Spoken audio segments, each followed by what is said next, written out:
తాకట్లో ఉన్న మీ బంగారాన్ని విడిపించి ఆ రోజు ఆన్లైన్ రేటుకి కొంటాం. Sharma gold company. నమస్తే, మీరు చూస్తుంది సుమన్ టీవీ. నేను మీ కీర్తి. యజ్ఞోపవేత ధారణ అన్నది కొన్ని కులాలకి సంబంధించింది మాత్రమే అని నాకు తెలుసు. నాతో పాటు చాలామంది మీకు కూడా ఆ అనుమానం ఉండే ఉంటుంది.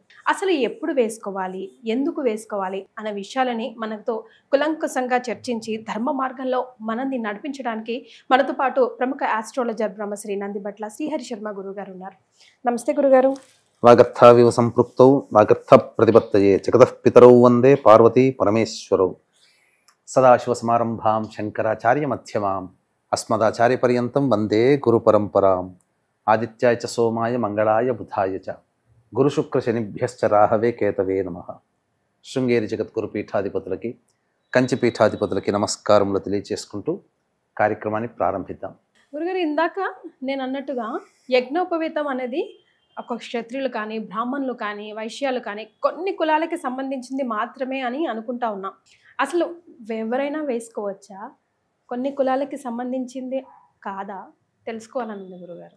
వాస్తవేనమ్మా. ఎందుకనంటే యజ్ఞోపవీత ధారణ అనేటువంటిది మన సనాతన ధర్మ సాంప్రదాయంలో ఒక భాగం.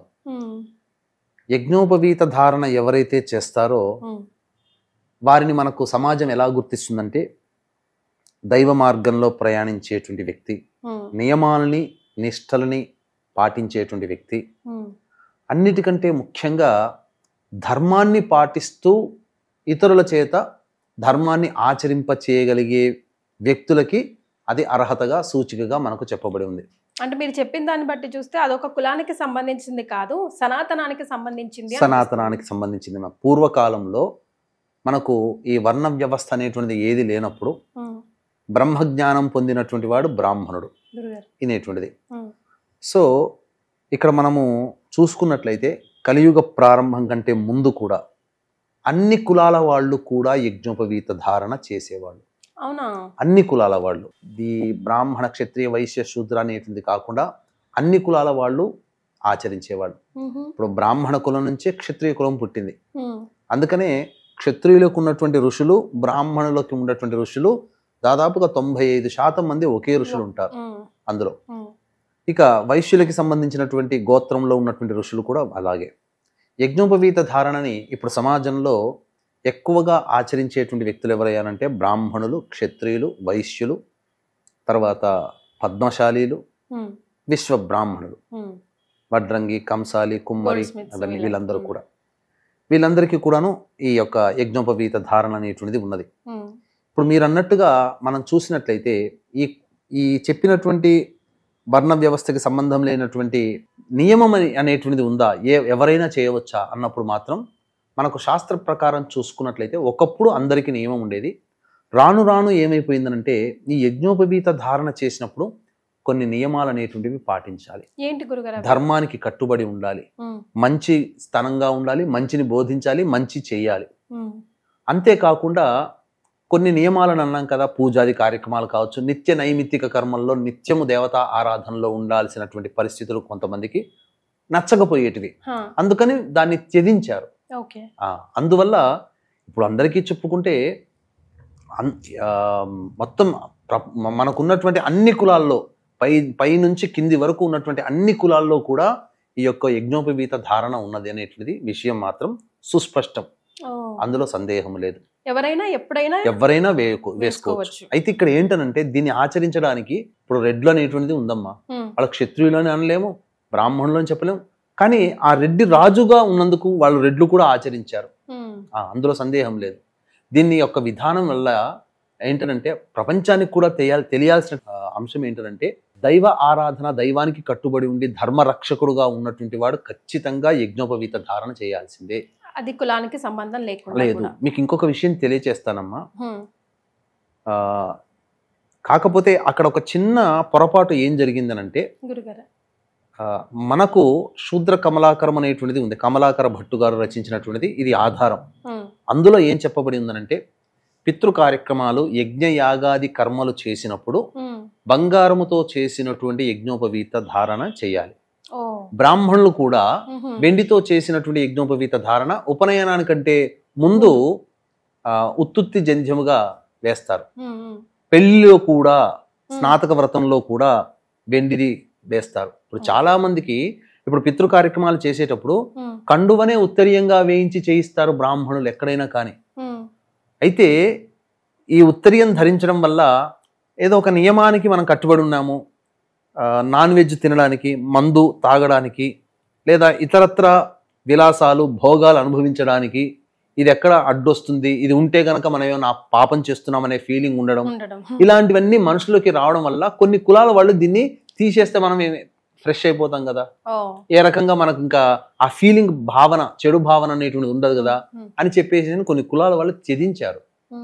అది కలియుగం ప్రారంభంలో ప్రతి వాళ్ళు కూడా వేసుకోవచ్చు. అంటే ఎవరు వేసుకోవచ్చు, ఇటువంటి మద్య మాంసములన్నీ వదిలివేసి దైవత ఆరాధనకి కట్టుబడి ఉండి నిత్యము దేవతా ఆరాధన చేసినటువంటి వ్యక్తులు వేసుకొని అసలు దేవతా పూజలు యజ్ఞయాగాది క్రతువులు చేయాలంటే యజ్ఞోపవీతం ఉండాలి. దేవతా శక్తి రావాలి అని అంటే యజ్ఞోపవీత ధారణ, గోష్పాదం అంటే పిలక, ఇవన్నీ పెట్టుకోవాలి. అప్పుడే దేవతని యొక్క అనుగ్రహం అనేటువంటిది కలుగుతుంది.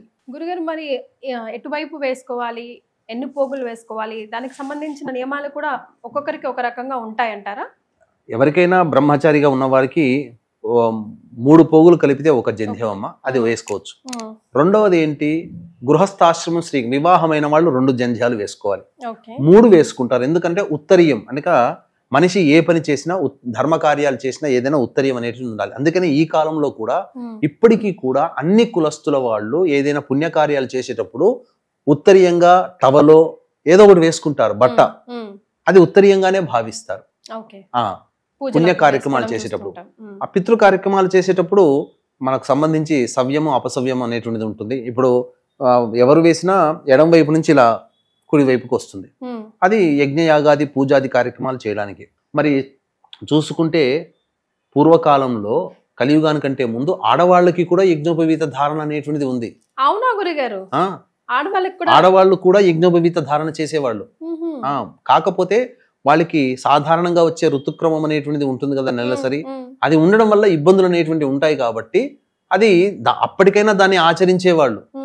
కాకపోతే అది ఆచరించడానికి స్త్రీలకి ఆమోదయోగ్యంగా, అంటే ఎక్కువగా మించినటువంటి శక్తికి మించినటువంటిది అయ్యేది కాబట్టి ఈ కలియుగం లో ప్రారంభంలో దాన్ని నిషేధించడం అనేటువంటిది జరిగిందమ్మా. అయితే ఆడవాళ్ళు కూడా అసలు అనుమానం లేకుండా వేసుకోవచ్చు, పూర్వకాలంలో ఉండేది, కానీ కట్టుబడి ఉండాలి ఆ మార్గాలని అనుసరించి. గురుగారు, నేను ఎక్కడో చదివానండి, యజ్ఞోపవీతం ధారణ చేయడం వల్ల చాలా వరకు హెల్త్ బెనిఫిట్స్ ఉంటాయి అని చెప్పేసి. నిజమేనా? ఎలాంటి హెల్త్ బెనిఫిట్స్? అంటే ఒక పోగులు వేసుకున్నంత మాత్రాన హెల్త్ బెనిఫిట్స్ ఎలా వస్తాయి?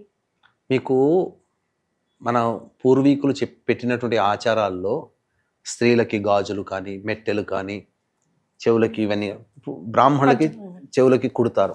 దీనివల్ల ఆరోగ్యం అనేటువంటిది రక్షింపబడి ఉండేది. ఇప్పుడు ఫ్యాషన్ గా మారిపోయింది ఒక పోగు పెట్టుకోవడం అనేటువంటి. మగవాళ్ళు పూర్వకాలంలో 2 పోగులు పెట్టుకునేవాళ్ళు. మాకు చిన్నప్పుడు ఉపనయనం చేసినప్పుడు మాకు ఇక్కడ 2 పోగులు వేశారు. ఇప్పటికీ రంధ్రాలు ఉంటాయి మాకు.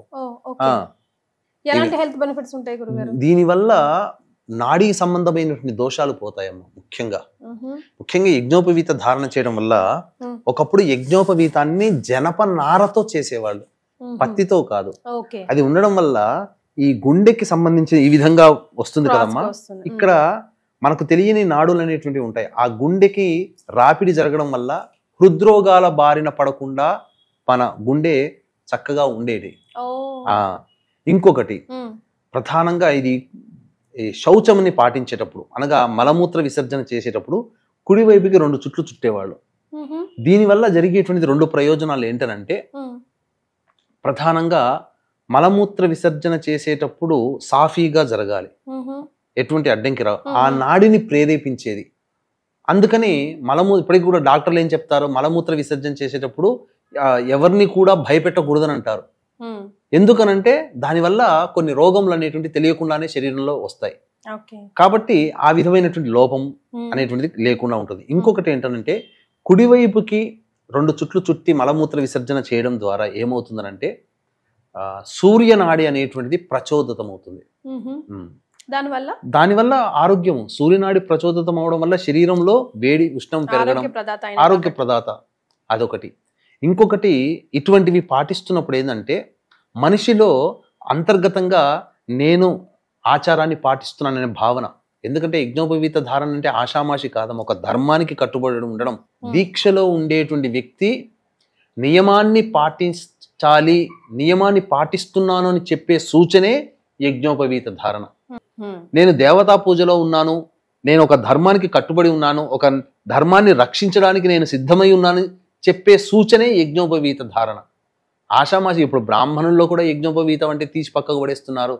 చాలా మంది క్షత్రియులు తీసిపడేస్తున్నారు, వైశ్యులు తీసిపడేస్తున్నారు. అసలు యజ్ఞోపవీత ధారణ చేయని వాళ్ళే ఉన్నారు. ఒక రకంగా చెప్పాలి అంటే యజ్ఞోపవీత ధారణ చేశాడు అని అంటే త్రికాలములలో దైవతా ఆరాధన చెయ్యాలి. బ్రాహ్మణుడికి చెప్పినందుకు సంధ్యావందనం, మిగతా వర్ణాల వాళ్ళకి చెప్పినటువంటి విధానంగా చెయ్యాలి. ఇప్పుడు అటువంటివి ఏమీ ఆచరించకుండా బ్రాహ్మణ కులంలో పుట్టి బ్రాహ్మణ బంధువులుగా పిలువబడుతున్నారు వాళ్ళు. ఇప్పుడు బ్రాహ్మణ క్షత్రియులు శూద్రులు అనేది కాదమ్మా, అది పక్కకు పెట్టుకోండి. బ్రాహ్మణ క్షత్రియ వైశ్యులే ఆచరించాలి, మిగతా వాళ్ళు ఎట్లా ఆచరిస్తారు అని అంటే మిగతా వాళ్ళని వేరు చేసినట్టుగా ఇక్కడ ఎవరో ఆపేక్ష చేసినట్టు, ఎవరో ఆక్షేపణ చేసినట్టు. ఇక్కడ ఎవరో ఆక్షేపణ, ధర్మం వీటాన్ని ఎవరు ఇప్పుడు ఉన్నటువంటి బ్రాహ్మణ క్షత్రియ వైశ్యులు కాదా? ధర్మం గురించి మాట్లాడితే అసలు ధర్మం గురించి మాట్లాడాల్సి వచ్చినటువంటి పరిస్థితే వస్తే శూద్ర కులంలో పుట్టి ఈ రోజున ఎంతో మంది మునీశ్వరులైన వాళ్ళు కూడా ఉన్నారు. వాళ్ళని కూడా మనం ఆరాధిస్తున్నాం. గురుగారు, మన వేదాలలో శూద్రులుగా పుట్టి బ్రాహ్మణులుగా మారిన వాళ్ళు ఎవరైనా ఉన్నారా? చాలా మంది ఇదే చెప్తుంటుంటారమ్మా. మనకేంటంటే బ్రాహ్మణ క్షత్రియ వైశ్యులకి మాత్రమే మంత్రాధికారం కలగజేశారు, మరి మిగతా వర్ణాల వారికి ఎవరికి కూడాను ఈ యొక్క వేద విజ్ఞానాన్ని ఇవ్వలేదు.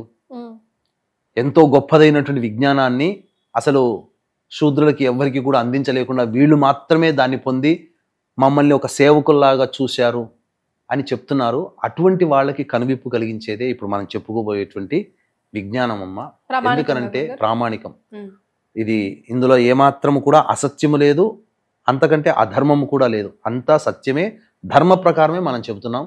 అందుకని ఇకనైనా కానీ ఇక ఈ వీడియో చూసిన తర్వాత గుర్తుపెట్టుకోండి, ఏ వ్యక్తి అయినప్పటికీ కూడా ధర్మాన్ని నియమాన్ని తానొక్కడే ఆచరించకుండా తన కుటుంబము చేత కూడా ఆచరించగలిగినటువంటి వ్యక్తే ధర్మాన్ని పాటిస్తాడు, ప్రపంచాన్ని కూడా పాటింప చేస్తాడు, సమాజాన్ని కూడా ఉద్ధరిస్తాడు అనేది ఒక సంకేతము.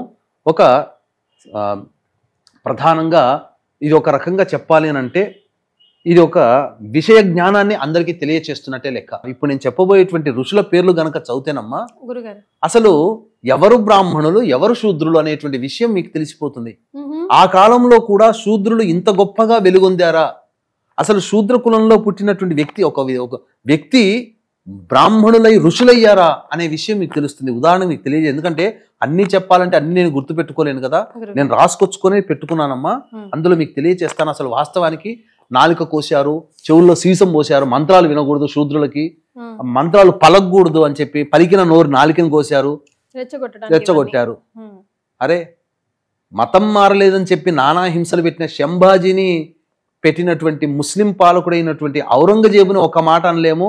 ఆయన ఖర్చులకి ఆయన రుమాలు కుట్టుకున్నాడు, కర్చీపులు తయారు చేసుకున్నాడు, టోపీలు తయారు చేసుకుని ఆయన డబ్బు సంపాదించాడు, కానీ వేరే సొమ్ము ముట్టుకోలేదు అని అన్నాడు. ఎన్ని దేవాలయాలు నాశనం చేశాడమ్మా, అదన్నీ మనం చరిత్రలో చూసామా?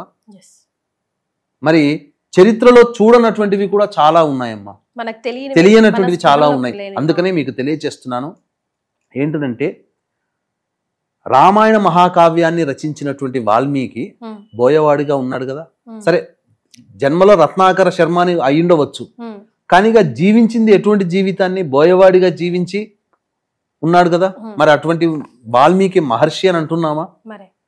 అట్లాగే వ్యాస భగవానుడు ఈనాడు భాగవతం, భారతం, పురాణాలు, వేదాలను 4 వేదాలను విభజించినటువంటి వాడు, పరాశర మహర్షికి జన్మించినటువంటి వ్యక్తి. కానీ మత్స్యగంధి బెస్త కులంలో పుట్టినటువంటి అమ్మాయికి పుట్టినవాడు కదా. అంటే ఒక శూద్ర స్త్రీ సంజాతుడు కదా వ్యాస మహర్షి.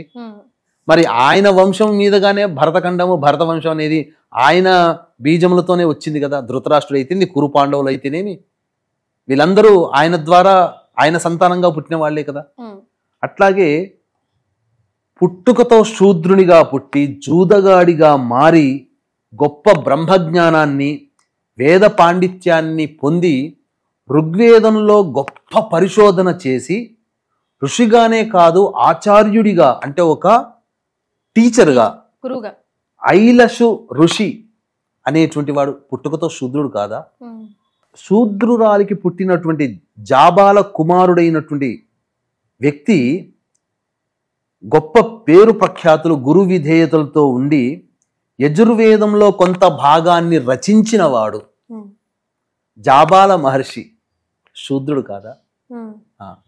మరి జాబాల అంటే ఇప్పుడు యజుర్వేదంలో కొంత భాగాన్ని ఆయన రచించాడమ్మా.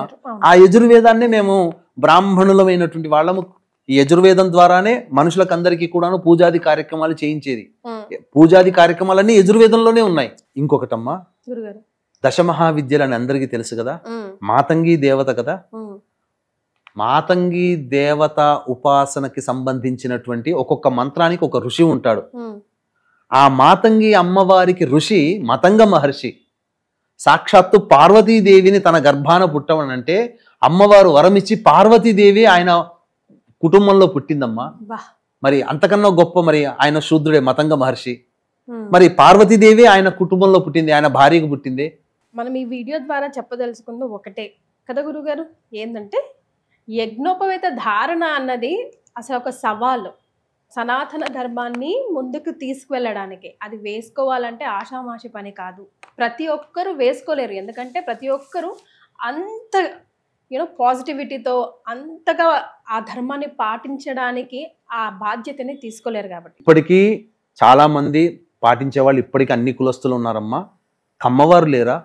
కమ్మ కులస్తుల్లో ఈనాటి కూడా వాళ్ళింట్లో పూజాది పెళ్లిళ్ళు అవుతే వాళ్ళింట్లో కమ్మ వాళ్లే బ్రాహ్మణులుగా ఉండి పురోహితం నడిపినటువంటి వాళ్ళు. ఒక సందర్భంలో ఎన్టీ రామారావు గారు సకాలానికి బ్రాహ్మడు రాకపోతే, ఇప్పుడు చిట్టిబాబు గారు అని ఉన్నారు కదా, ఆయన వస్తుంటుంటారు పెద్ద ఆయన, వాళ్ళ నాన్నగారు త్రిపురనేని వారు, వాళ్ళ నాన్నగారు ఉండి ఎన్టీ రామారావుని పిలిపించి బ్రాహ్మడు రాలేదయ్యా నువ్వు చేయించు వివాహం అంటే ఎన్టీ రామారావు కూర్చొని వేద మంత్రాలు నేర్చుకున్నాడు. ఎన్టీ రామారావు ఆయన ఉండి దగ్గరుండి పెళ్లి జరిపించాడు. ఈ విషయం ఎవరికైనా తెలుసా? ఎవరికి తెలియదు. ఇవన్నీ కూడా ప్రతి కులస్తుల్లో ఉన్న ధర్మాన్ని ఇప్పటికీ కూడా యజ్ఞోపవీత ధారణ ఎవరైనా చేయొచ్చు. కాకపోతే ఒక ధర్మాన్ని పాటిస్తూ జీవితాంతం ధర్మాన్ని కట్టుబడి ఉండాలి. అంటే మద్య మాంసాలు వదిలేయాలి. వదిలేయగలిగే ఉంటుందా? ఆదివారం రాగానే నాలిక తిరగబడిపోతుంటది. అంటే ఇక్కడ మనము తప్పుపడుతున్నట్టని కాదు, అసలు తినకూడనటువంటి రోజే ఆదివారం. ఆదివారం రోజునే ఇంకా అసలు పొద్దుగూకకు ముందే షాపుల ముందు నిలబడుతుంటాం మనం. చాలా తప్పమ్మా.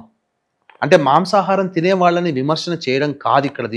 దీని అర్థం ఇక్కడ వీక్షించేటువంటి ప్రేక్షకులలో గమనించాలి ఏంటంటే, మనకు మిగతా రోజులు ఉన్నాయి, ఆదివారం మాత్రం తినకండి.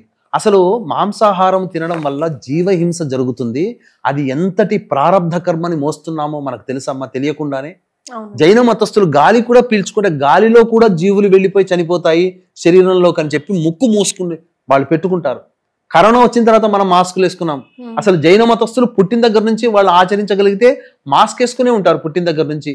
సో ఫైనల్ గా మనం ప్రేక్షకులకి ఈ వీడియో గురించి చెప్పాల్సి వస్తే ఒక మాటలో ఏం చెప్తారు? ఒక్క మాటలో చెప్పాలనంటేనమ్మా, యజ్ఞోపవీత ధారణ దేవతా కార్యక్రమములందు దైవమందు బద్ధుడై ఉన్నాను, దైవానికి నేను దాసుడని, నేను ధర్మాన్ని పాటిస్తున్నాను, నేను ధర్మాన్ని రక్షిస్తున్నాను అనే భావన ఎవరికైతే ఉంటుందో వాళ్ళందరూ కూడా ఆచరించవచ్చు. యజ్ఞోపవీత ధారణ చేయడంలో తప్పులేదు. కాకపోతే ఇతర కులస్తులకి బంగారంతో చేసినటువంటి యజ్ఞోపవీత ధారణ చేయవచ్చు అని చెప్పి, అది కూడా పితృ కార్యక్రమాలు నైమిత్తిక యజ్ఞ యాగాది క్రతుల యందు ధారణ చేయవచ్చు. కానీ నేను దీక్షలో ఉన్నానని సూచించే ప్రతీకగా ఈ సంబంధించినటువంటి యజ్ఞోపవీత ధారణ ఎవరైనా చేయవచ్చు. ఎన్నో పవిత్రమైన విషయాలు ఈ వీడియో ద్వారా నాకు అటు సుమన్ టీవీ ప్రేక్షకులకు తెలియజేశారు గురుగారు. ధన్యవాదాలు. సర్వం శ్రీ ఉమామహేశ్వర పరబ్రహ్మార్పణమస్తు.